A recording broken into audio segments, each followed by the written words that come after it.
Bigay tayo ng ano mga ka-viewers. May basura kasi mga ka-viewers. Uy.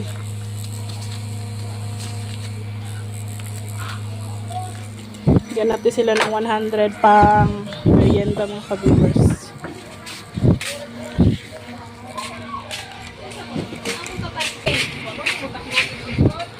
Jayon!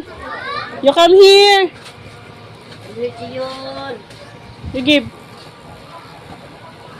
Ay, ikaw na lang. No, because you don't have clothes. You don't have clothes.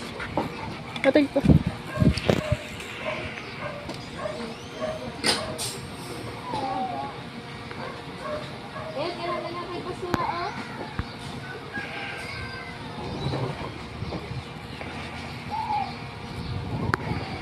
Pang merienda yun nila mga ka-viewers.